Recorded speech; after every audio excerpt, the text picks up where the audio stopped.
Alhamdulillahi Rabbil Alamin. Alhamdulillahilladzi anzalal Qur'an hudan linnasi wa bayyinatin minal huda wal furqan. Asyhadu an la ilaha illallah wahdahu la syarika lah. Wa asyhadu anna sayyidana wa nabiyyana Muhammadan abduhu wa rasuluhu la nabiyya ba'dah. Allahumma salli ala sayyidina Muhammad wa ala ali sayyidina Muhammad kama sallaita wa sallamta wa barakta ala sayyidina Ibrahim wa ala ali sayyidina Ibrahim fil alamin innaka Hamidum Majid. Qala Allah ta'ala fi kitabihil karim, a'udzu billahi minasy syaithanir rajim.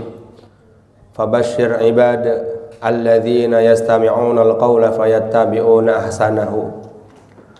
Wa qala Rasulullah sallallahu alaihi wasallam, man kharaja min dhullil ma'siyati ila izzit ta'ah agnahu Allah ta'ala min ghairi malin wa ayyadahu min ghairi jundin wa a'azzahu min ghairi ashiratin au kama jaa fil hadis. Bapak Ibu hadirin majelis ngaji pulau rahimakumullah, bersyukur kita kepada Allah Subhanahu wa taala atas karunia yang telah sampai kepada kita. Karunia terbesarnya adalah nikmat kenal kepada Allah, nikmat bisa mengerjakan perintah Allah Subhanahu wa taala. Syekh Mutawalli Asy'arawi beliau mengatakan, al-malu huwa adna darajatur rizqi. Harta dunia adalah rizki yang paling rendah. Karena dunia ini Allah Subhanahu wa taala kasih kepada siapa saja tanpa dibatasi.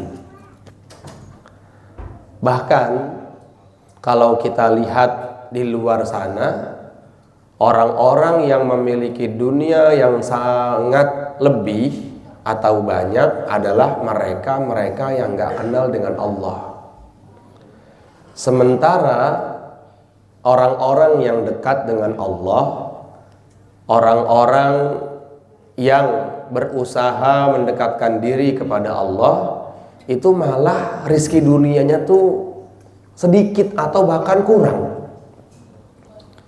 Dan memang tujuannya orang beriman tuh di dunia bukan untuk dunia, tetapi dunia tuh tujuannya buat orang beriman adalah untuk akhirat.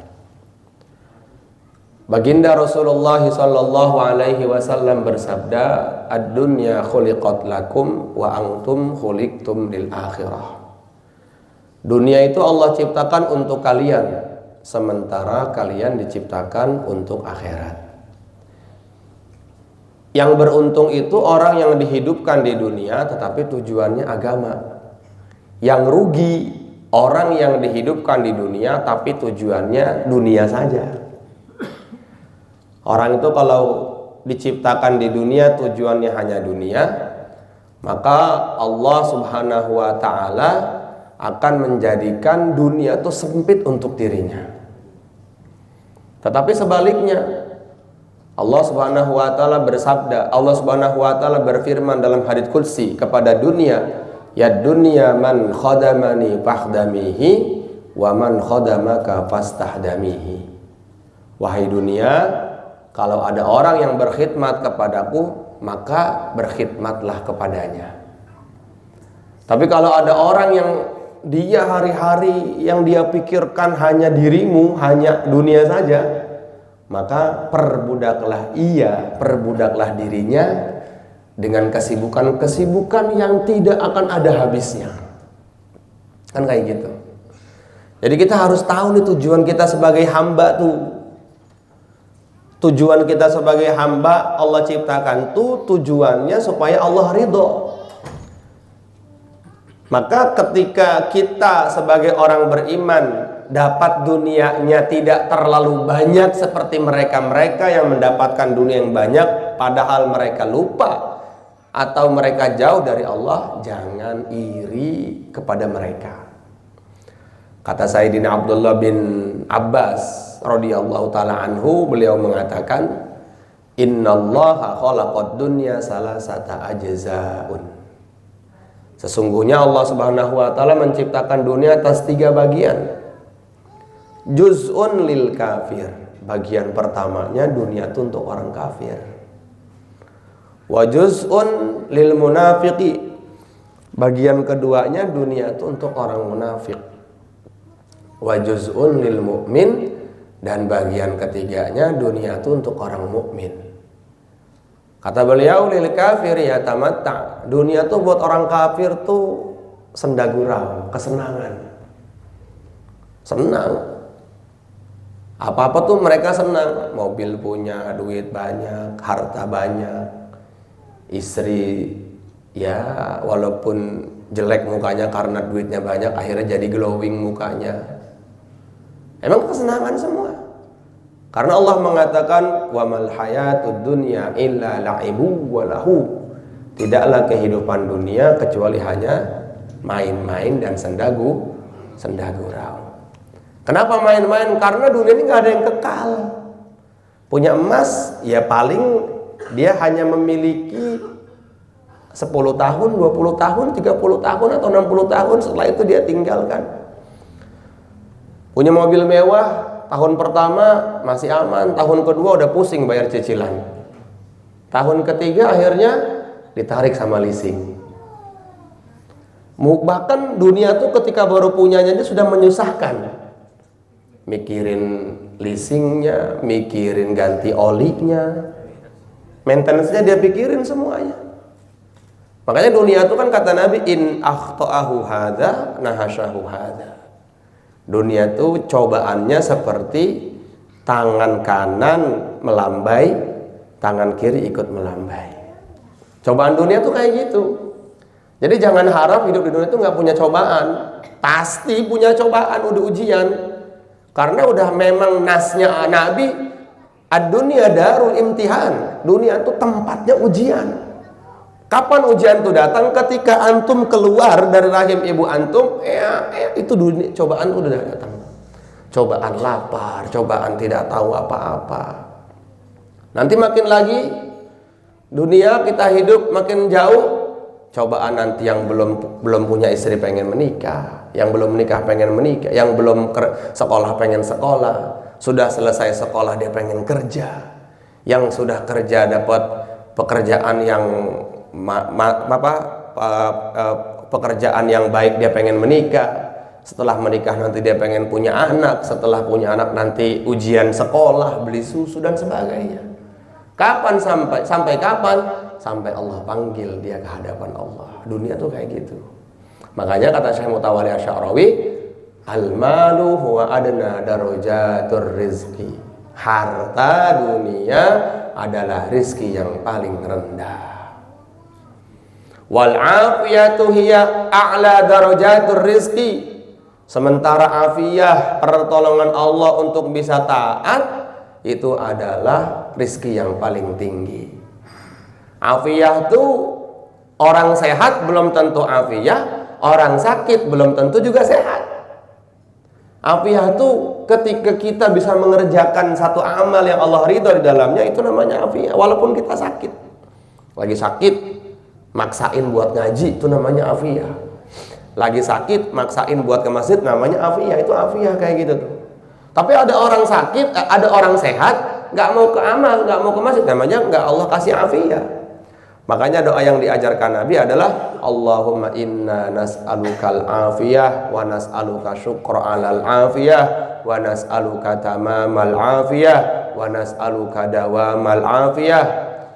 Inna nas'alukal afiyah, ya Allah, kami minta kepada Engkau afiyah, pertolongan untuk bisa beramal. Orang cerdas itu adalah orang yang berpikir bahwa pertolongan Allah itu ketika dia bisa beramal. Itu orang cerdas namanya tuh. Jadi kita jangan pernah gembira kalau dunia datang kepada kita sementara kita jauh dari Allah. Sanastadrijuhum min haitsu la ya'lamun wa umli lahum inna kaidi matin. Kata Allah, Orang-orang yang dapat dunianya lebih tuh, sementara dia jauh dari amal, itu adalah tipuan. Semakin dia tertawa dengan harta dunia yang dia dapatkan, semakin jauh dia dari amal. Akhirnya ujung-ujungnya, inna kaidi matin, itu adalah tipu daya. Makanya Allah berfirman, falamma nasu ma dzukiru bihi fatahna alaihim abwaaba kulli syai' hatta idza farihu bima utu akhadnahum baghtatan fa idahum mublisun. Ketika mereka tertawa dengan harta yang telah sampai kepada mereka, sehingga mereka melupakan amal-amal yang Allah ridhai, mereka merupakan perkara-perkara syariat atau perkara-perkara agama, maka yang seperti itu Allah bukakan lagi pintu rezeki untuk dirinya. Hatta idza farihu bima utu, kata Allah, sehingga mereka ini tuh gua kaya tuh karena kerja keras gua ini. Akhirnya akhadnahum baghtatan fa idahum mublisun. Allah Subhanahu wa taala cabut tuh, ambil nikmat dunianya lewat anaknya tabrakan, masuk penjara, mati. Kenapa? Karena mereka lupa. Itu jangan sampai terjadi kepada kita. Maka orang yang cerdas itu orang yang berpikir, oh ini dari Allah, akan kembali kepada Allah. Saya hidup di dunia ini hanya sebentar, maka yang sebentar ini kata Nabi, saya diciptakan untuk akhirat, sementara dunia diciptakan untuk saya. Apa tugas kita di dunia ini sebagai hamba? Merasa hamba. Merasa hamba. Dan hamba itu kan kebanyakan innal insana li rabbihi lakanud. Mereka lupa atas pemberian kebaikan Allah. Manusia itu memang sifatnya kayak gitu. Makanya manusia itu ketika Allah Subhanahu wa taala berikan amanah besar kepadanya, itu yang komentar pertama kali itu malaikat mengatakan innahu kana zaluman jahula. Ini serius nih. Manusia nih yang mau engkau jadikan khalifah di atas muka bumi ini, ataj'alu fiha may yufsidu fiha wa yasfikud dima wa nahnu nusabbihu bihamdika wa nuqaddisu lak.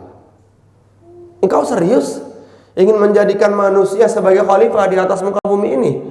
Padahal mereka akan menghancurkan satu dengan yang lainnya, mereka akan menumpahkan darah satu dengan yang lainnya, mereka akan saling hasad, mereka akan saling ghibah, akan saling bertengkar satu dengan yang lainnya. Engkau serius? Sementara kami wa nahnu nusabbihu bihamdika wa nuqaddisu lak. Kami ini hamba-hambamu yang enggak pernah berbuat dosa, ya Allah. Tapi Allah lebih mengetahui daripada apa sangkaannya malaikat kepada manusia. Dan Allah Subhanahu wa taala sudah mengatakan innal insana li rabbih lakan. Memang kebanyakan manusia itu lupa. Makanya kenapa disebut manusia? Para ulama mengatakan innama sumiyal insanul insan likasratin nisyan. Oh, manusia disebut dengan manusia itu karena memang suka banyak lupanya. Jadi manusia itu dikatakan manusia memang banyak lupanya.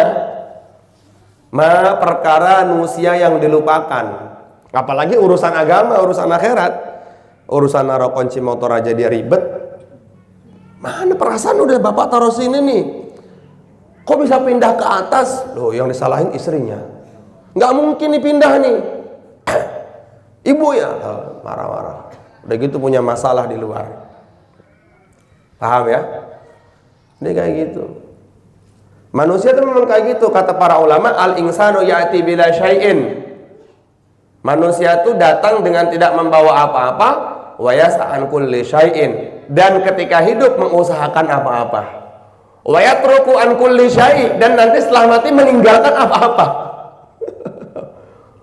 Manusia tuh gitu.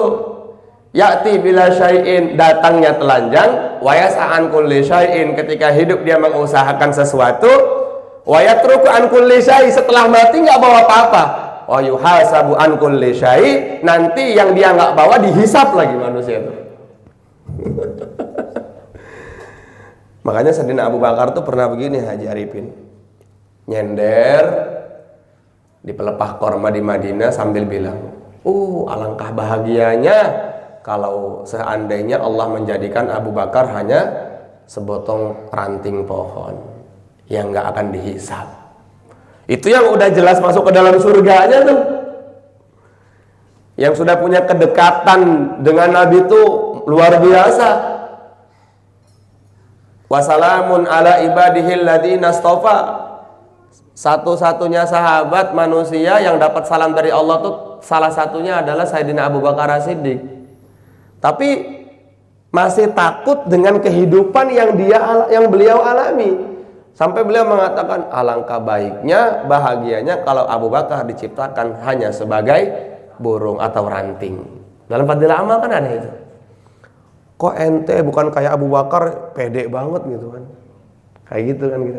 Bener gak? Bener. Wa yatruku an kulli syai'in.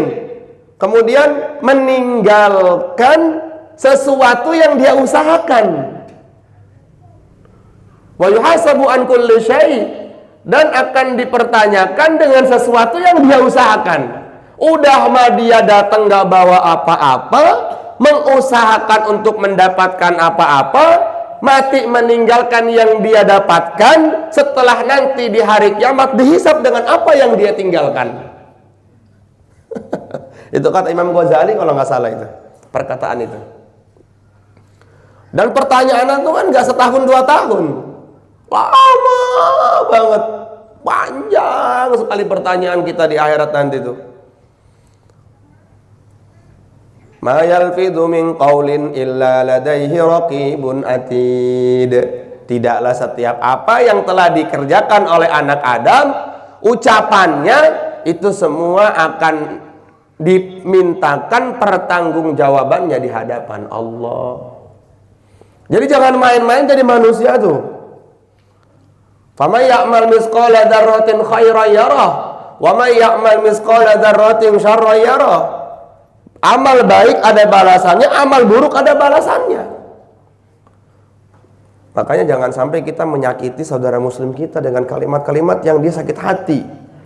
Nabi mengatakan dalam kitab Muntahab Hadis, barang siapa yang menyakiti saudara muslimnya dengan ucapan, itu dosanya lebih parah daripada menghancurkan 70 bangunan Ka'bah. Karena orang beriman itu punya derajat di hadapan Allah, Bapak Ibu. Manusia tertinggi adalah orang beriman. Orang beriman tuh yang paling tingginya adalah punya ilmu, yang punya ilmu. Apalagi ini kita udah nggak suka dengan orang beriman aja udah rugi kita. Apalagi kalau nggak suka dengan orang ahli ilmu. Takut. Jangan main-main dengan orang-orang beriman itu. Ya.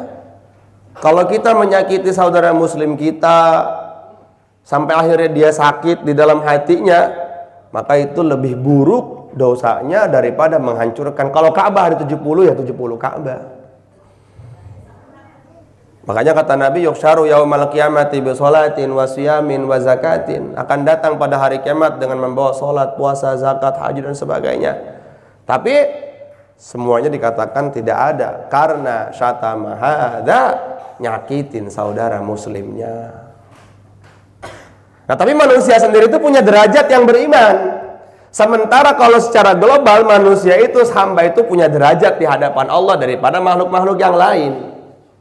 Makanya Allah berfirman, laqad khalaqnal insana fi ahsani taqwim. Sungguh aku telah menjadikan manusia dengan sebaik-baiknya penciptaan. Makanya kenapa Allah jadikan manusia sebagai khalifah? Walaupun banyak dosanya.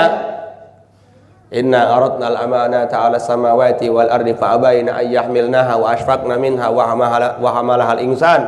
Allah mengatakan innahu kana zaluman jahula. Manusia tuh kalau kata Gus Yusuf, zaluman jahula, gobloknya pol-polan. Kalau kata bahasa Arabnya jahil murakkab. Jahil murakkab tuh ya gobloknya pol-polan. Lebih parah daripada himar. Himar tuh kalau jalan ke satu tempat dia kejeblos, balik lagi dia kejeblos lagi tuh. Satu dia jalan nih lewat sini nih, lewat depan Arido, kejeblos tuh. Dari Aluswa dia balik lagi, kejeblos lagi di lubang yang sama. Manusia tuh lebih parah daripada itu. Kenapa bisa dibilang lebih parah? Ya karena dapat nikmat dari Allah tapi lupa sama Allah. Kalah sama anjing, kata Imam Suyuti. Imam Suyuti bilang, kita harus punya, manusia tuh harus memiliki 10 sifat anjing yang harus kita miliki. Tuh nggak tahu salah satunya ya. Salah satunya adalah nurut. Memasrahkan dirinya untuk tuannya. Anjing itu dikasih makan 3 hari, dia akan khidmat 10 tahun. Manusia dikasih makan 10 tahun sama Allah, lupa. Masih lupa.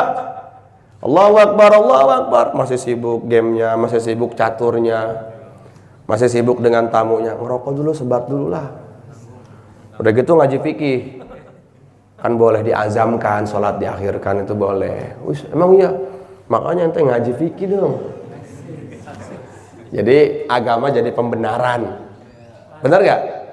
Benar. Agama jadi pembenaran. Padahal kata Nabi, ad-dinu yusrun, agama itu mudah. Iya, tapi bukan dimudah-mudahin. Fawailul lil musallin, celakalah buat orang-orang yang sholat. Siapa? Orang-orang yang melalaikan sholatnya sampai mendekati masa akhirnya. Tapi kan ada azam dalam hati, jadi aman aja. Ini nih yang bikin ulama tuh kebanyakan neraka tuh kayak gini tuh. Makanya kata Nabi kan kebanyakan dalam neraka itu adalah 2 kelompok. Pertama perempuan, yang kedua para ulama. Para sahabat bertanya, kenapa perempuan?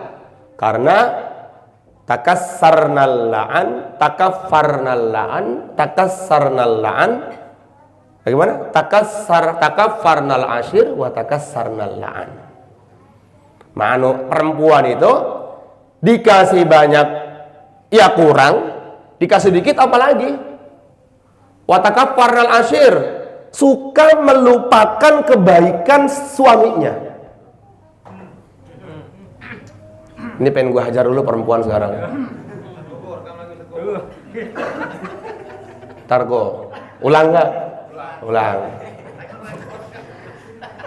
Ini murid yang suka nge-request ya dia doang ini. Pokoknya kalau udah urusan istri langsung ngambil handphone dia. Iya, di neraka tuh kayak gitu. Ittola'tu fara'aitu finnari aksaruhan nisa, kata Nabi. Ketika aku melewati neraka, aku melihat kebanyakan dalam neraka adalah perempuan. Li ayyi syai'in ya Rasulullah. Kenapa? Nabi mengatakan, takaffarnal ashir wa takassarnal la'an. Enggak syukur dengan yang banyak apalagi sedikit. Dan suka melupakan kebaikan suaminya. Kamu tuh nggak pernah baik sama aku, padahal udah 60 tahun hidup itu. Dia bilang dengan begitu enaknya, kamu tuh nggak pernah ngertiin aku. Aku kan pengen di ngertiin. Oh ternyata pengen di ulang tahun. Selamat ulang tahun gitu doang. Makanya kemarin Koko update status saya WhatsApp, pengennya kayak gitu kali Koko. Iya Ustadz betul. Lu kenapa nggak peka-peka? Kan kata Ustadz, laki-laki mah nggak peka karena akalnya 9, perasaannya 1. Sementara perempuan kebanyakan pekanya, memang perasaannya 9, akalnya 1. Memang begitu manusia tuh. Tapi masya Allah, orang yang paling hebat di dunia adalah ma'akraman nisa illa karim wala ahanahunna illa la'in. Manusia paling mulia adalah mereka yang menghormati istrinya. Manusia paling hina adalah mereka yang tidak menghargai istrinya. Jadi ibu-ibu kalau ada ibu-ibu punya suami baik di luar, dia terlaknat berarti. Tapi kalau di dalam rumah dia baik, di luar rumah dia baik, maka jangan dikubur suami ibu sebelum mati. Nah, benar, kalau dikubur kasihan. Manusia tuh memang kayak gitu manusia tuh. Apa-apa tuh serba salah. Makanya Allah mengatakan innal insana li rabbih lakanud. Banyak lalinya, banyak lupanya, banyak gak pernah bersyukurnya. Allah bilang wa qalilum min ibadiyas syakur. Kebanyakan dari manusia itu rata-rata gak syukur. Ya, coba kalau kita nih belajar dari perkataan Imam Suyuti itu, manusia itu paling nggak harus punya sifat yang dimiliki oleh anjing. Salah satunya adalah nurut, setia. Setia. Anjing tuh kalau udah setia sama tuannya dia akan setia terus. Kemana aja dia ikut tuh. Itu saya pernah ngeliat di YouTube ada anjing peliharaan, nggak tahu betul apa enggak, yang punyanya naik pesawat. Dia hampir mau ikut itu karena nggak boleh, nungguin nggak balik-balik itu sampai yang punyanya datang lagi baru dia sehat itu. Manusia tuh enggak kayak gitu tuh. Coba kalau manusia punya sifat, jadi sifat nurutnya seperti itu. Banyak banget dosa, tapi Allah tuh maha baik ya kan ya. Total baiknya itu. Total Allah tuh baik sama kita itu. Makanya kalau seumpama Allah Subhanahu wa taala nggak baik sama kita sebagai manusia tuh, wah, yang nggak taat langsung Allah Subhanahu wa taala jadi Allah rubah. Kunu kerodatan khosiin, seperti Bani Israel dulu dirubah mukanya seperti monyet-monyet yang sedang kelaparan itu. Kan lucu. Ini kemana nih? Nggak kelihatan nih sholat subuh nih. Pas dilihat, assalamualaikum ku, nggak bisa ditemuin kata Iko. Ternyata gitu. Wah, astagfirullah. Tapi sayang banget tuh Allah sama kita. Wa an Sahli bin Hilal radhiyallahu ta'ala anhu innal 'abda idza aznaba manallahu ta'ala alaihi bi arba'i khisalin, kata Syanawi Al-Bantani. Beliau menukil perkataannya Sa'id bin Hilal rahmatullah alaih. Ini baiknya Allah sama kita nih, baiknya Allah sama kita. Saking baiknya Allah sama kita tuh habis maksiat masih aja kita dikasih rezeki sama Allah. Innal abda, sesungguhnya seorang hamba idza aznaba, apabila melakukan kemaksiatan, manallahu ta'ala, Allah masih memberikan kepadanya, mana masih memberikan Allah ta'ala yang maha tinggi, alaihi ingatase hamba tersebut, bi arba'i hisalin, dengan 4 perkara. Yang pertama apa? Yang pertama tuh manusia tuh disayang sama Allah, la yahjubu anhur rizqa. Allah sayang sama hambanya tuh walaupun habis maksiat maka rizkinya nggak diputuskan. Bener nggak? Coba kalau seumpama Allah tuh nggak sayang kayak gitu sama kita, sifat rahmannya Allah tuh nggak ada buat manusia yang ada di dunia itu, habis maksiat nggak dikasih minum 1 hari, wah, dicabut nikmat minum sama Allah. Banyak yang mati kita itu. Tapi karena Allah sayang sama hambanya, Allah Al-Malik, Allah Subhanahu wa taala yang maha memelihara, Ar-Razzaq, Allah Subhanahu wa taala yang maha memberikan rizki, tetap walaupun kita maksiat, seberat apapun maksiat yang kita kerjakan, walaupun sampai menyekutukan Allah, tetap Allah kasih rizki kepada orang itu. Betul nggak? Apa maksiat tertinggi? Syirik. Sampai Allah mengatakan, innallaha la yasyriku innallaha la yaghfiru ay yushraka bihi wa yaghfiru ma duna dzalika liman yasha. Allah tidak akan pernah memberikan ampunan kepada orang yang syirik, menyekutukan Allah. Syirik ada 2, ada syirik jahri, ada syirik khafi. Syirik jahri jelas ente nyembah patung, menyembah selain Allah Subhanahu wa taala. Syirik khafi itu termasuk bagian dari riya. Kata Nabi, akhwafu ma akhafu alaikum asyirkul asghar. Perkara yang paling aku takutkan menimpa kepada kalian adalah syirik kecil. Nabi bersabda, masyirkul asghar ya Rasulullah, ar-riya'u fil amal. Yang engkau maksud syirik kecil tuh yang bagaimana ya Allah? Ente tahajud tapi karena pengen dilihat mertua. Nanti tuh orang-orang yang tahajud karena dipengen dilihat mertua, pada hari kiamat dipanggil tuh mertuanya, kata si yang tahajud tadi, ya Allah, mana pahala tahajud saya? Lu waktu itu perasaan gue, kata Allah, tahajud bukan karena gue deh, karena pengen supaya bila dibilang mertua rajin ibadah, mintalah pahala sama mertua ente. Bahkan dalam riwayat itu dikatakan kalau ada perasaan-perasaan kayak gitu mendingan gak usah sholat daripada punya perasaan kayak gitu. Daripada kayak gitu, makanya bahaya. Nah, sadaqallahu abdun ahabba syuhrah, kata Imam Ghazali. Orang tuh tidak akan pernah bisa lepas dari yang namanya sifat riya. Ada takabur, ada wujub. Takabur jelas lu sombong, dan sombongnya orang tahu. Yang parah tuh wujub. Ustaz Ghifari keren banget ya. Enggak lah, aman itu. Enggak. Padahal seneng dia tuh. Itu parah kayak gitu tuh. Ente kenal Ustaz Ghifari enggak? Yang bagus suaranya. Apaan sih Ustaz sih? Apaan sih? Enggak, biasa aja Pak. Ah itu ujub tuh kayak gitu tuh. Itu lebih parah daripada takabur tuh. Bagaimana caranya? Ya udah. Hati yang bisa bermain itu tuh adalah hati.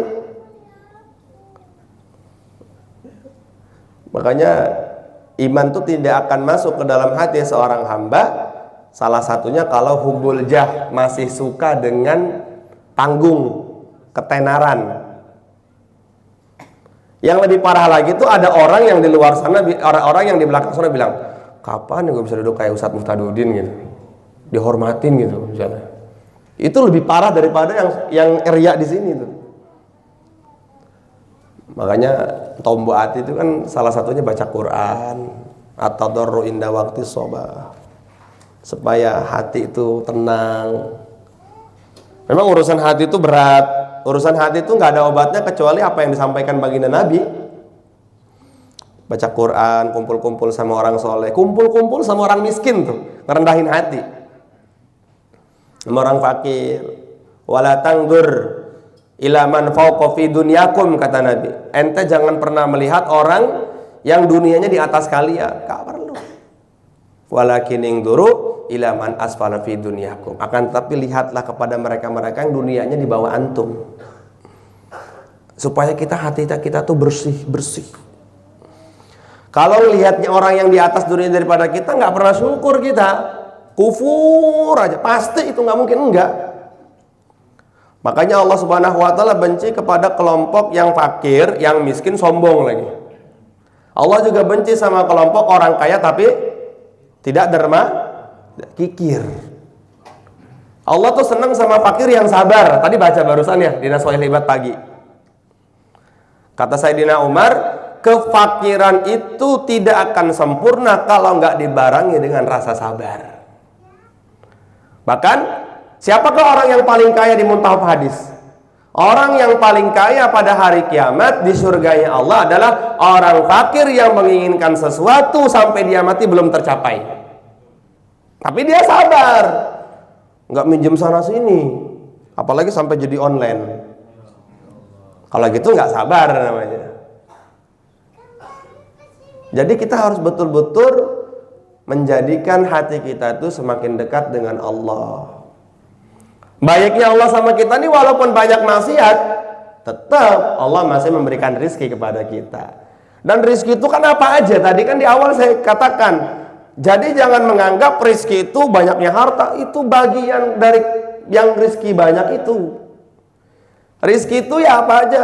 Antum sehat ya rizki, bisa baca Quran ya rizki. Cuman kita anggapnya rizki itu berbentuk uang, motor, mobil, rumah mewah. Menganggapnya seperti itu.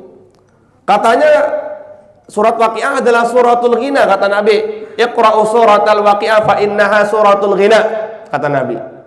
Bacalah surat Waqiah karena sesungguhnya surat Waqiah adalah surat untuk menjadi orang kaya. Gua baca Waqiah 3 kali sehari nggak kaya-kaya sih. Loh, padahal lu bisa ngaji itu dari rezeki lu, bro. Kalau kata Kiai Uzairon, termasuk kesempurnaan orang pada hari kiamat ketika keningnya pernah sujud di hadapan Allah. Apa yang orang-orang minta pada hari kiamat? Absarna wa sami'na farji'na na'mal salihan inna muqinun. Saya pengen kembali lagi ke dunia, pengen sujud. Pengen sujud tuh minta loh. Antum dikasih nikmat sujud nggak bayar lagi. Di hari kiamat itu orang-orang kaya seperti Qarun, Abu Jahal, Abu Lahab, dia mengatakan, "Ya Rabb, aku akan berikan seluruh kekayaanku kepadamu asalkan kau berikan kepadaku nikmat untuk bisa sujud walaupun hanya sekali." Kenapa kita yang sujud masih nggak mau syukur? Jangan sampai ketidaksyukuran kita adalah cara Allah mencabut nikmat itu dari kita. Jadi jangan memaknai rizki itu dengan banyaknya harta, jangan. Ya, ketenangan, qanaah, istighna, zuhud. Qanaah itu merasa cukup, merasa puas dengan apa yang sudah ada. Zuhud tuh dia nggak memikirkan sesuatu yang udah dia punya. Ada lagi di atas tingkatan zuhud dan qanaah namanya istighna. Udah nggak butuh. Datang, ya alhamdulillah. Nggak datang kepada dia juga alhamdulillah. Sayyidina Umar, Sayyidina Abu Bakar, Sayyidina Ali, para sahabat istighna sudah. Butuhnya hanya Allah saja. Yang dia butuhkan bagaimana Allah menolong dirinya. Nabi Ibrahim sudah dalam cekaman, sudah dalam pintu kematian. Betul-betul udah dekat dengan kematian, masih istighna kepada Allah. Butuhnya hanya Allah. Amma ilaika fala wa amma ilallahi fabala. Gua gak butuh pertolongan lu Jibril. Yang gua butuh mah Allah. Itu malaikat Jibril bawa ribuan malaikat untuk memberikan pertolongan, bantuan kepada Nabi Ibrahim. Yang keluar dari hati seorang nabi, dari mulut seorang nabi yang istighna kepada Allah. Amma ilaika fala wa amma ilallahi fabala. Udah, gua gak butuh itu. Gua cuma butuh Allah. Itulah tujuan kita ngaji, tujuan kita keluar 3 hari, tujuan kita keluar 40 hari, tujuan kita masturah, supaya kita tuh istighna dengan Allah. Jangan makin lama keluar makin akhlak gak baik. Jangan makin lama ngaji makin jauh dari Allah. Tinggalkan pengajian-pengajian dimanapun kalau makin ngaji makin jauh dari Allah. Tujuannya itu supaya Allah ridha. Allah ridha tuh dengan apa? Dengan kita nggak maksiat. Maksiatnya kita aja teman-teman. Allah masih ngasih rizki. La yahjabu anhu rizqa. Allah tidak akan pernah menghilangkan rizki kita walaupun kita maksiat. Walaupun ente berzina, walaupun ente syarik, mencuri, walaupun ente aqul walidain, durhaka kepada orang tua, tetap Allah masih ngasih nafas sama kita. Yang kedua apa? Wala yahjubu anhu sihha. Allah nggak cabut dari kita nikmat sehat. Allah nggak cabut nikmat sehat dari kita. Kata Syekh siapa? Sa'id bin Hilal radhiyallahu taala anhu. Nggak habis maksiat tiba-tiba dibuntungin gitu tangannya 3 gitu, 3 jarinya gitu. Enggak.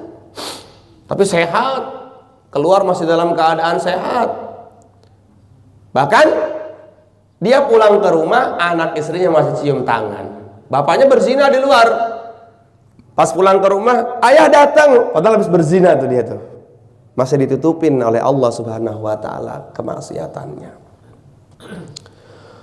Makanya Nabi Musa tuh iri sama antum-antum semua di sini. Nabi Musa tuh dalam riwayat pernah bilang sama Allah, saya rela melepas kenabian saya, tapi jadikan saya sebagai seperti Haji Arifin, seperti Kukuh, seperti Ustadz Khalil. Kenapa? Menjadi bagian dari umatnya Rasulullah. Bukan berarti lu lebih mulia daripada Nabi Musa. Sesat. Nanti besok saya adalah seperti Nabi Musa. Kalah Nabi Musa dengan saya. Bukan. Nabi Musa tuh sama saya muliaan saya. Ente itu siapa? Subuh kesiangan terus, ya kan? Chattingan sama yang bukan mahram, dilapisi dengan agama-agama kayak gitu. Jangan lupa nanti tahajud, doakan aku. Istrinya di samping nggak dibangunin tahajud. Ya. Nauzubillah min dzalik. Wala yahjibu anhu sihhatu, dan tidak dicabut dari kita adalah kesehatan badan kita. Terus apa katanya? Wala yuzhiru alaihi dzamba dan tidak Allah Subhanahu wa taala tampakkan kemaksiatan atau dosa-dosa kita. Masya Allah, ditutup sama Allah. Hukiya anna Adam alaihi salatu wassalam qala inna Allah ata ummati Muhammadin arba'a karamatin ma'ataniha. Telah menceritakan kepada kami bahwasanya Nabi Adam alaihi salatu wassalam mengatakan sesungguhnya Allah telah memberikan 4 keutamaan kepada umat ini yang tidak Allah berikan kepada umat-umat yang lain. Ihdaha, salah satunya apa itu? Taubatnya. Taubat aku Allah terima di Mekah. Wa ummati Muhammadin yatubuna fi kulli makanin. Sementara umat Nabi Muhammad mereka bertaubat di mana saja mereka melakukan maksiat. Fayaqbalu taubatuhum, maka Allah akan terima taubat mereka. Orang umat Nabi Muhammad itu misalnya habis mijit dia istighfar kok, habis mijit nih istighfar, diterima sama Allah. Nggak perlu harus ke masjid, walaupun belum mandi jenabat misalnya. Memang kalau dipijit diapain sih?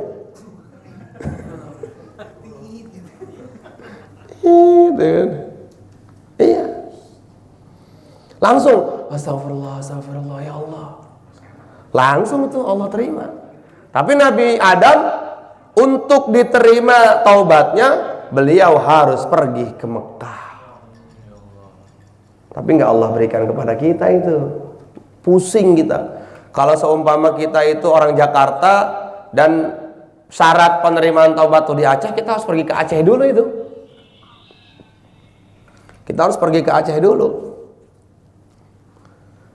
Bahkan dalam riwayat itu dikatakan, kalaupun belum sampai ke Aceh itu dan kita mati, belum terhitung taubat. Kalau buat umat ini kan enggak, ya kan? Man hamma bihasanatin falam ya'malha kutibat lahu hasanah. Barang siapa yang melakukan kebaikan, barang siapa yang niat kebaikan belum sempat melakukannya, maka ditulis satu kebaikan. Walaupun belum melakukan. Wa man hamma bisayi'atin fa'amilaha kutibat lahu sayi'ah. Wa man hamma bisayi'atin falam ya'malha kutibat lahu hasanah. Barang siapa yang niat keburukan dan dia mengerjakan keburukan yang dia niatkan, dihitung satu dosa. Barang siapa yang niat keburukan dan dia tidak sempat melakukan keburukan yang dia niatkan, dihitung satu paha. Coba tuh umat Nabi Muhammad itu. Beruntung antum-antum menjadi umat Nabi Muhammad. Ya Allah, ya Rabba Ibrahim. Kenapa ya Rabba Ibrahim? Ya ikut Sayyidatina Aisyah ketika marah sama Nabi. Jadi bisa mengetahui kalau Sayyidatina Aisyah lagi nggak senang sama Nabi itu kalau doa nggak sebut nama Muhammad. Ya Rabba Muhammad biasanya enggak, tapi ya Rabba Ibrahim berarti lagi ada masalah. Ngambek. Masalahnya sepele, cemburu, paling cemburu. Nabi kan istrinya kan 9, meninggal wafat 1 kan Sayyidatuna Khadijah. Ya cemburu-cemburu buat perempuan wajar lah. Wajar sekali. Kalau perempuan nggak ada punya cemburu berarti bisa harus dipertanyakan tuh. Tapi nanti di surga perempuan nggak Allah kasih cemburu. Sorry ya bro, udah nggak ada cemburu. Nggak ada cemburu. Allah cabut cemburu perempuan di surga. Jadi laki-laki di surga tuh kenikmatannya adalah seorang wanita. Inna angsha'nahunna insya'a faja'alnahunna abkara uruban atraba. Wanita lagi. Berapa? Dalam kitab Al-Matjarur Robeh 2,5 juta wanita Allah kasih ke kita. Itu buat orang surga yang paling miskinnya itu. Jadi sahan Pak Misnoya, tahan ya. Ya. Walaupun ibu-ibu sekarang nggak bisa, pokoknya saya harus minta cemburu. Nggak mau gua. Ya nggak bisa. Kita siapa? Sayyidatina Aisyah bertanya kepada Nabi, bagaimana keadaan wanita di surga nanti? Allah cabut rasa cemburu itu. Kalau sekarang masih kamu punya rasa cemburu. Itu Sayyidatina Aisyah tuh kalau cemburu sampai ngikutin Nabi loh. Tapi cemburunya Sayyidatina Aisyah menghadirkan ilmu. Kalau cemburu kita menghadirkan perceraian. Pasti itu. Lagi jatahnya Sayyidatuna Aisyah, itu Nabi keluar. Keluar. Kenapa nih jatah gua kok suami gua enggak tidur bareng ini? Tumben-tumbenan, biasanya izin kan? Diikutin sama ibunda kita itu. Ya kan? Diikutin, ketahuan sama Nabi. Ngapain lu? Kan lagi jatahnya saya. Kenapa engkau enggak di rumah? Kata Sayyidatina Aisyah, aku mendengar Nabi masuk baki dengan mengucapkan Assalamualaikum dara qaumin mu'minina wa atakum ma tu'aduna ghadan muajjalun wa inna insyaallah bikum lahiqun Allahumma gfir li ahlil baqi al-gharqad. Jadi cemburunya tuh menghadirkan ilmu. Kalau kita cemburu, lihat nih handphone, alah, ribut ya udah deh. Cemburunya kita. Adanya su'uzon. Pokoknya gue udah gak percaya sama ya lah. Makanya husnuzon aja sama suami. Iya, si ibu-ibu.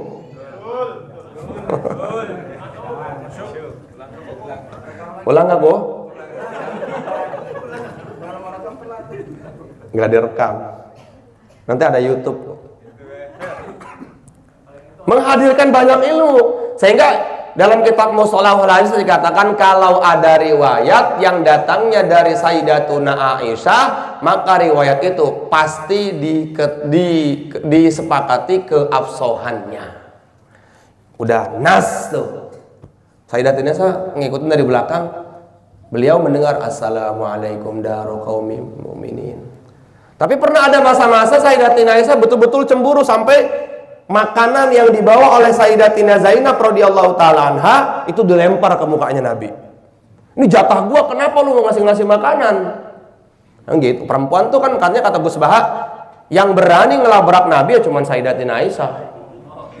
Makanya Allah sampai bilang di dalam Al-Qur'an, "Inna kaidakunna azim." Godaan perempuan tuh jauh lebih hebat daripada godaannya iblis. Idza kharajatil mar'atu istashrafa syaitan. Kalau perempuan sudah keluar rumah, maka setan 70 setan akan berada di belakang pantatnya.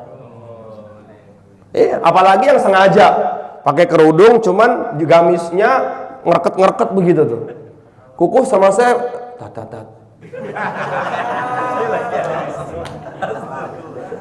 Pagi-pagi lagi makan nasi bebek nih. Kontrakan baru. Yang mana, Bu?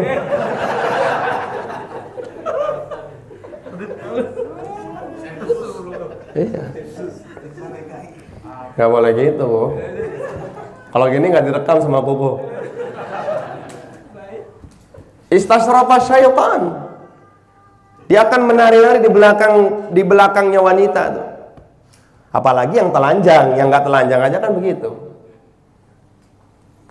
Nah, makanya kenapa Abdurrahman ibnu Muljam bisa sampai membunuh Sayyidina Ali radhiyallahu taala anhu? Karena memang ada hasutan dari pacarnya, seorang wanita Yahudi yang benci dengan Sayyidina Ali. Kalau kamu suka dengan saya, syarat nikah dengan saya pertama bunuh Ali. Oke, kalau begitu pas banget Abdurrahman bin Muljam gak suka banget sama Sayyidina Ali. Ya udah, subuh-subuh dibacok palanya sama palu. Sayyidina Ali tersenyum. Oh, ternyata ini orangnya. Yang Nabi mengatakan yang membunuhmu adalah ahli Quran yang hanya di kerongkongannya yang tidak sampai ke dalam hatinya. Dan Nabi mengatakan qatilun Ali finnar. Orang yang membunuh Sayyidina Ali siapapun dia akan neraka selama-lamanya. Bahkan Abdurrahman bin Muljam itu ketika membunuh Sayyidina Ali dia asyhadu alla ilaha illallah. Tapi itu yang disampaikan Nabi. Oh, ternyata ini Ali yang membunuhmu nanti adalah seorang penghafal Quran, tetapi Quran hanya ada di kerongkongannya, tidak sampai ke dalam hatinya. Itu disebut dengan siapa? Kaum siapa? Khawarij. Hati-hati tuh. Sayyidina Abdurrahman bin Muljam tuh kalau ada orang baca Quran di ujung sana salah, ketahuan sama dia. Tapi matinya neraka jahanam. Kenapa? Karena seorang wanita. Nabi Adam diturunkan dari surga karena wanita. Nabi Yusuf difitnah juga karena wanita. Abdurrahman bin Mujam laknatullah alaihi bisa membunuh Sayyidina Ali karena wanita. Wah, wanita tuh banyak. Barseso mati dalam keadaan kafir juga karena wanita. Istasrafa syaitan. Tapi kalau nggak ada wanita nggak seru dunia. Ya kan? Masa adanya Asep semua. Agus. Ad-dunya mata wa khairu mata'ihal mar'atus salihah. Dunia itu perhiasan ibu-ibu, tapi perhiasan yang paling indah adalah wanita-wanita salihah. Siapakah wanita salihah itu? Man tasurru idza nudirat, yang kalau dipandang sama suaminya enak. Paham di sini insyaallah? Wasaniatu, adapun yang nomor 2-nya, anni kuntu labisan, sesungguhnya aku ketika di surga melakukan kesalahan dalam keadaan berpakaian. Falamma asaitu ja'alani uryanan, ketika aku melakukan kesalahan Allah Subhanahu wa taala lepas pakaianku. Wa ummati Muhammadin ya'suna uratan, sementara umatnya Nabi Muhammad mereka bermaksiat telanjang. Fayalbisahum, tetapi Allah Subhanahu wa taala masih berikan pakaian kepada mereka. Orang zina itu kan telanjang, betul? Orang berhubungan badan telanjang kan? Beres berhubungan badan tetap masih santai dia. Yang pakai jubahnya gitu kan. Yang pakai baju kantornya kayak nggak tahu apa-apa. Sementara Nabi Adam dulu ketika melakukan ketika melakukan kekeliruan, tapi ini bukan kekeliruan yang fatal ya. Ketika melakukan khilaf, beliau menggunakan pakaian, sementara Allah turunkan ke dunia dalam keadaan telanjang. Betul gak? Berapa tahun? Dalam riwayat 40 tahun. Telanjang muter-muter telanjang tuh. Sayyidatina Hawa-nya juga telanjang. Nabi Adam juga Allah Subhanahu wa taala telanjangkan. Wasalisatu, adapun yang nomor 3, lamma asaitu farraqa baini wa baina imra'atin, ketika aku bermaksiat Allah pisah, ketika aku melakukan kekhilafan Allah pisahkan aku dengan istriku. Sementara umatnya Nabi Muhammad ya'sunallaha wa la yufarriqu bainahum wa baina azwajihim. Masyaallah. Umat ini kata Nabi Adam, mereka melakukan kemaksiatan enggak Allah pisahkan dengan anak istri mereka. Nabi Adam buat khilaf, diturunkan ke surga dalam keadaan telanjang, langsung dipisahkan dengan istrinya. Kita habis maksiat, besok pulang ke rumah istri masih salim. Kamu harus kayak bapak kamu. Itu nasihat istrinya kepada anaknya. Padahal bapaknya habis mabuk tuh. Padahal bapaknya habis di parlente kan, cewek di sini kanan kiri, wah, habis-habisan. Tapi pas datang ke rumah, ayah datang, dicium tangannya. Ayah tadi mama bilang kamu harus punya suami kayak ayah, padahal bapaknya habis maksiat, habis zina. Betul nggak? Kalau seumpama kemaksiatan kita Allah buka satu aja, maka kita tidak akan menjadi orang mulia, tapi lebih buruk daripada sampah. Betul nggak? Iya. Cuman sayang banget Allah sama kita, akhirnya Allah Subhanahu wa taala tutup aib kita. Makanya Allah Subhanahu wa taala itu Sattarul Uyub, Maha penutup aib. Allah tuh kalau sudah nutup aib nggak perlu kita buka-buka lagi, nggak perlu. Nggak halal bagi wanita yang sudah melakukan zina, dia mau nikah, dia ceritakan kalau dia pernah berzina. Haram hukumnya. Udah, nggak usah cerita. Aku mau cerita sama kamu. Apa? Tapi kamu jangan marah ya. Apa? Mohon maaf ya. Sebelum kita mau melanjutkan pernikahan aku pernah zina. Wah, nggak usah cerita. Ngapain cerita? Itu bukan menjadi rukun, bukan menjadi syarat. Udah, kalau memang dia mau nikah sama kamu, ya udah. Sekarang kita bagaimana hidup masa depan kita lebih baik. Nggak usah cerita-cerita. Ya, kadang-kadang kita cerita ini dengan bangga gitu kan. Nggak perlu cerita-cerita kayak gitu. Paham ya di sini ya? Jadi, dan kita sebagai laki-laki kalau mau menikah jangan tanya-tanya macam-macam. Udah, pacaran kamu, mantan kamu berapa? Siapa aja? Namanya siapa aja? Coba aku pengen lihat IG-nya. Ngapain nikah sama gua kalau gitu? Kalau nggak mau nerima gua apa adanya. Bener gak? Ibu-ibu kalau perempuan ada yang gitu udah nggak usah nikah sama dia, ribet. Makanya jangan terlalu cinta. Ya, usahakan tumbuh rasa cinta, tumbuh cinta setelah menikah. Jangan tumbuh cinta sebelum menikah. No. Jadi kalaupun nggak jadi aman. Makanya nggak usah kirim-kiriman foto, nggak usah. Dosa. Iya, maksudnya jangan. Kan apalagi lagi kesem-sem kayak gini kan. Hubbuka syai'in yu'mi wa yusim, kata Nabi. Orang tuh kalau sudah cinta, matanya buta, telinganya jadi tuli. Ih, jelek buat lu bro, aman bro, tenang aja, bismillah gua pokoknya. Betul, parah bro. Gua lihat dia tuh parah. Mata enggak, tenang aja, bismillah. Ya. Gitu, betul kata Nabi. Iya. Jadi jangan kata Sayyidatina Aisyah, lam ara lil mutahabbina qablan nikah. Aku tidak pernah melihat cinta sesungguhnya itu sebelum menikah, nggak ada. Jadi cinta sesungguhnya itu setelah menikah. Setelah cinta setelah menikah, punya anak 4 aja sekarang. Kan? Ganteng-ganteng lagi. Ganteng, cantik. Setelah menikah tuh cintanya. Paham ya, insyaallah ya? Iya. Orang tuh kalau apa-apa agama, maka hidupnya akan baik. Kita harus pacaran dulu biar aku tahu sifat kamu, kamu tahu sifat aku. Ujung-ujungnya ribut. Iya. Makanya saya senang sama Koko tuh, saya senang banget sama dia.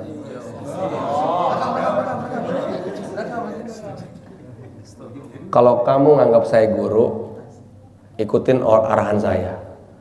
Kamu jangan ketemuan sama dia, jangan whatsappan sama dia sampai kamu nikah. Siap kiai. Pokoknya kalau pengen tanya sendalnya nomor berapa, ya kan, semuanya nomor berapa, lewat bapaknya atau yang dekat dengan dia, lewat ustadznya ya, lewat ustazahnya. Untung ustazahnya nggak senang sama Kuku. Alhamdulillah mudah banget, mudahnya itu. Nah, barokah, begitu. Pernikahan kalau diawali dengan niat karena Allah, ikut sunnah Nabi, menjaga dari ifah, maka nanti Allah berikan keberkahan.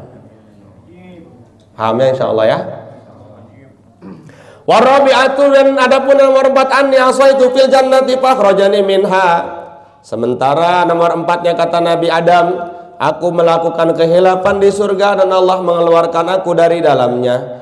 Ummati Muhammadin yasunallah ta'ala kharijal jannati fayadkhuluhum fiha idza tabu. Umat Nabi Muhammad sallallahu alaihi wasallam mereka bermaksiat di luar surga, tetapi Allah masukkan mereka ke dalam surga. Masya Allah. Umat Nabi Muhammad ini maksiatnya di dunia, tapi tetap masih dimasukkan ke dalam surga. Sementara Nabi Adam berbuat kekhilafannya di surga, dikeluarkan dari surga. Surga yang ditempati Nabi Adam sama surga kita nanti sama nggak? Beda.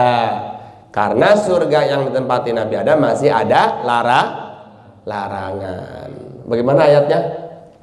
Wala taqraba hadhihi syajarata fatakuna minadh dhalimin. Boleh Adam, kamu silakan makan apa yang kamu suka kecuali pohon itu tuh, 2 itu tuh.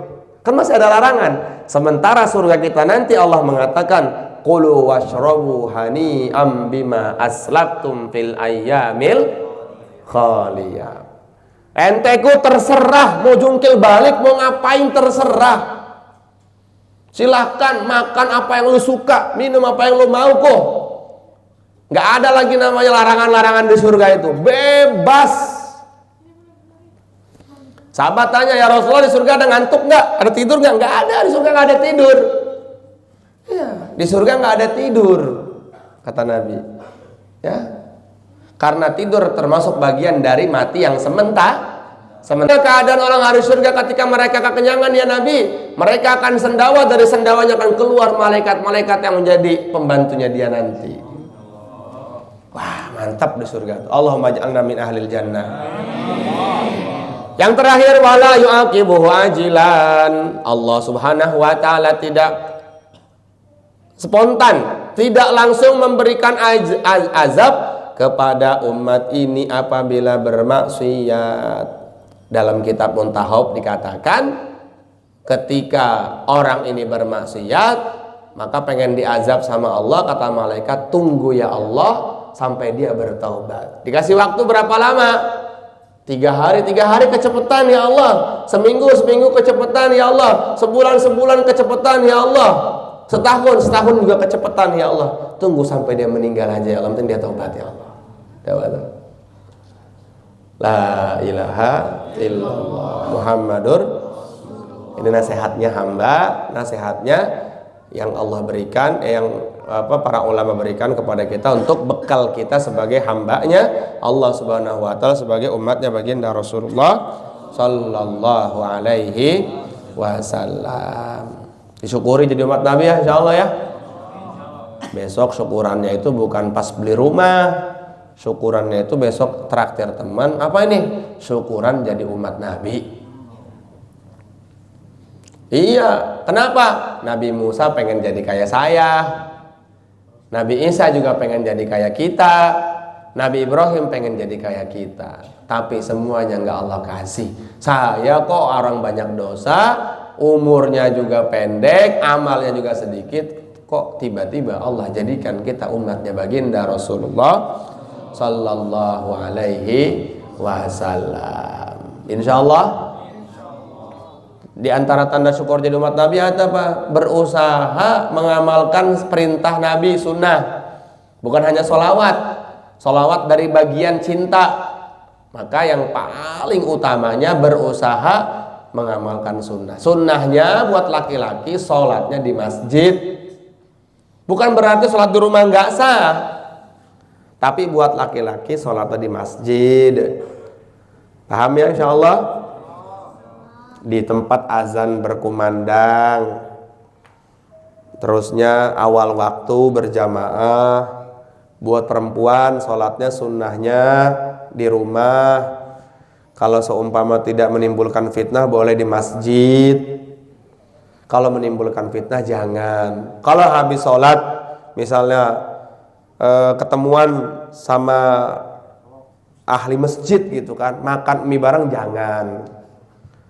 Itu jangan ya, insyaallah ya. Yang belum nikah nih, yang belum nikah segera nikah, doa sama Allah. Yang pacaran segera putus dan menikah, insyaallah. Semoga Allah terima kita semua ya. Ada pertanyaan enggak? Silakan. Set. Curhat apa yang nanya nih kau? Nah, tadi kata Kiai banyak penghuni neraka itu wanita dan ulama. Kalau wanita tadi kan yang banyak tidak bersyukur dan melupakan kebaikan suami. Ya. Kalau ulama gimana Kiai? Yang menyesatkan, dolun mudillun, yang menyesatkan, memainkan agama supaya orang tuh memberikan dunia kepadanya. Jadi bermain-main dengan agama. Yang halal diharam, yang haram dihalalkan, yang halal kadang-kadang demi kepentingan jadi haram, kayak gitu.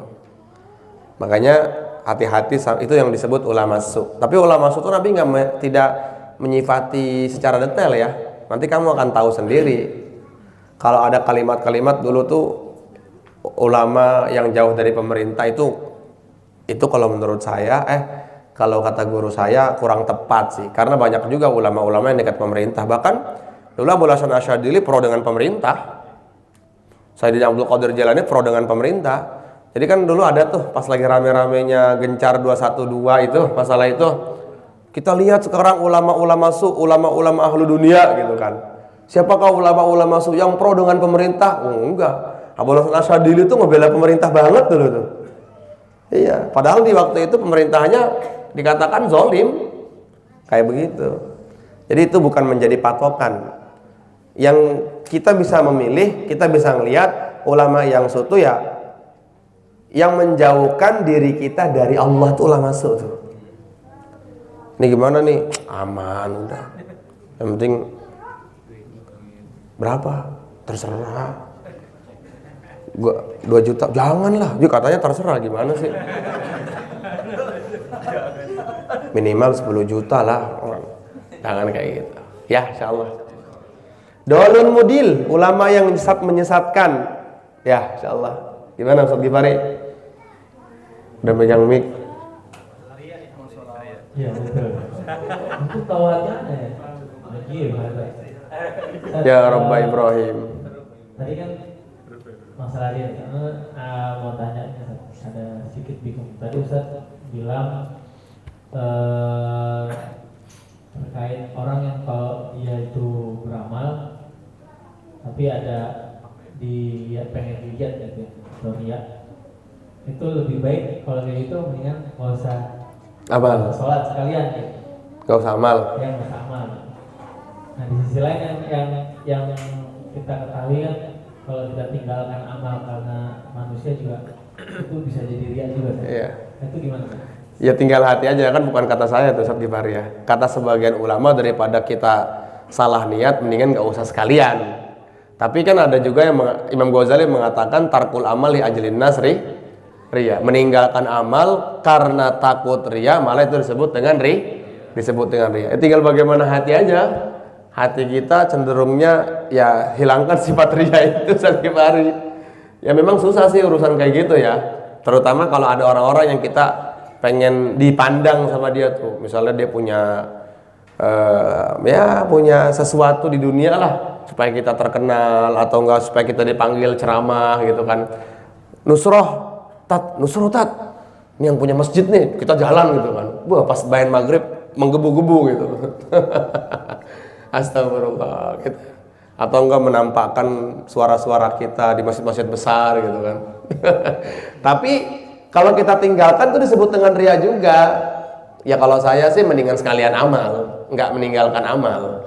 Daripada meninggalkan amal disebut dengan riya atau sebaliknya gitu kan, ya mendingan amal sekalian. Tapi bismillah itu karena Allah gitu. Istighfar. Makanya kan dalam jamaah tabligh tuh istighfar sebelum beramal, istighfar saat beramal, istighfar setelah beramal. Supaya tetap hati kita ketotok gitu. Dan katanya sih ya, ikhlas tuh gampang banget gitu katanya. Cuman ya wallahu alam gimana caranya ikhlas itu. Ikhlas itu dengan riya tuh 2 perkara yang kata Nabi seperti angin yang keluar dari lubang yang paling sempit. Nggak kerasa kita riya itu sama ikhlas tuh nggak kerasa. Coba kebayang nggak sama kita tuh? Ya artinya kita nggak perlulah menceritakan sesuatu amal kita supaya orang tuh takjub sama kita. Udah gitu aja. Bahkan kata Imam Ghazali, menceritakan susahnya haji atau perjalanan-perjalanan haji dan umrah itu termasuk bagian dari riya. Saya tuh waktu di Arafah panas banget, tahu nggak? Itu bagian dari riya. Kata Imam Ghazali, bukan kata saya. Ibu dulu haji tahun berapa? 2015, tapi masih aman sih. Nggak panas. Saya kemarin 2023 panas banget. Padahal sih puroda loh. Dulu tuh Raudhah tuh masih aman. Sekarang tuh udah nggak aman, gimana ya? Itu kalau kata Imam Ghazali bagian dari riya. Cerita kayak gitu udah bagian dari riya, coba. Ya lagi-lagi hati sih Ustaz Gifari ya. Lagi-lagi hati, kita kembalikan kepada hati kita. Dan kita nggak boleh mengatakan orang itu riya atau ya berprasangka buruk kepada orang lain. Yang penting hati kita jaga. Dan diantara salah satu obatnya hati itu ya tadabbur Quran, kumpul. Yang paling efektif banget tuh kata Nabi, kumpulnya sama orang miskin supaya nggak riya. Ya, insya Allah ya kumpul sama orang miskin.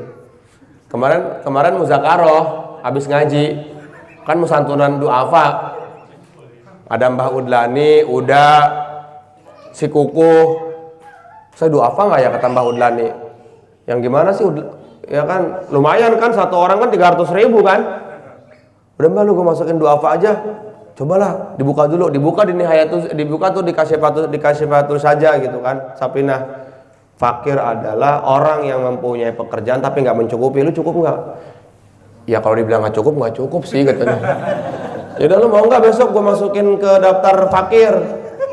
tinggal lu berdiri salaman gitu. Bang Dikin masukin ke daftar fakir. Kata Bang Dikin, gue juga udah Mbak kemarin katanya dapat 200.000. Ya kumpul sama orang-orang yang fakir ya, yang merasa fakir, yang merasa miskin. Ya miskin itu punya kerjaan, punya harta, tetapi nggak balance. Bahkan kadang-kadang kurang, kadang-kadang cukup. Itu miskin. Yang merasa aja. Kalau nggak merasa jangan. Ya insya Allah ya. Yang merasa miskin, yang merasa fakir, ya boleh minta haknya ke masjid. Saya duafa nih, saya miskin nih. Kan duafa artinya kan yang lemah. Miskin nih saya nih. Saya dari ngambil dong jatah saya. Dan itu wajib ngambil itu. Paham insya Allah? Cukup ya insya Allah ya. Doakan Pak Haji Gembus, Pak Haji Ridho di Amerika supaya baik-baik saja. Dijaga oleh Allah Subhanahu wa taala. Devian menang turnamennya ya. Bisa membawa agama ke dunia, ke seluruh dunia dengan golfnya. Bagus itu cita-cita bapaknya. Ya, kita doakan Al-Fatihah. A'udzubillahi minasyaitonirrajim. Bismillahirrahmanirrahim. Alhamdulillahirabbil alamin arrahmanir rahim maliki yaumiddin. Iyyaka na'budu wa iyyaka nasta'in ihdinas siratal mustaqim. Siratal ladzina an'amta 'alaihim ghairil maghdubi 'alaihim waladdallin. Amin. Allahumma salli wa sallim wa barik ala sayyidina Muhammad wa ala ali sayyidina Muhammad fil alamin innaka Hamidum Majid. Rabbana anfa'na bima 'allamtana wa 'allimna ma yanfa'una wa zidna ilma summa barik lana. Allahumma akhir lana wa akhtar lana wa saddidna. Allahumma akhir lana wa akhtar lana wa saddidna. Allahumma akhir lana wa akhtar lana wa saddidna summa barik lana fiha. Allahumma ij'al istima'ana hadha istima'an mubaraka wa tafarruqana ba'dahu tafarruqan marhuma ma'suma. Allahumma hadina li aslil akhlaq la yahdi li asliha illa anta wasrif anna sayyiha la yasrifu anna sayyiha illa anta. Rabbana atina fid dunya hasanatan wa fil akhirati hasanatan wa qina adzabannar. Wa sallallahu ala sayyidina Muhammad walhamdulillahi rabbil alamin.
أو صحبة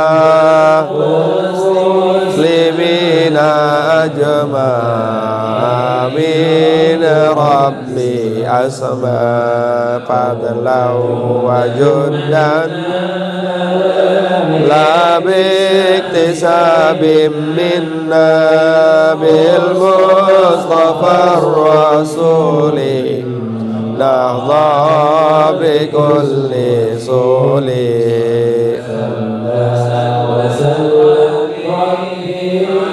عليه عند الحب والصحب عداد عش الصحب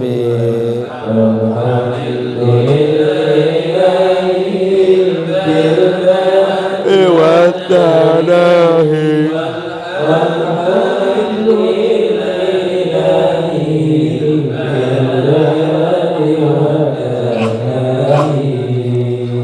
Subhanallah bihamdihi subhanakallahumma wa bihamdika asyhadu an la ilaha illa anta astaghfiruka. Assalamualaikum warahmatullahi wabarakatuh. Ibu-ibu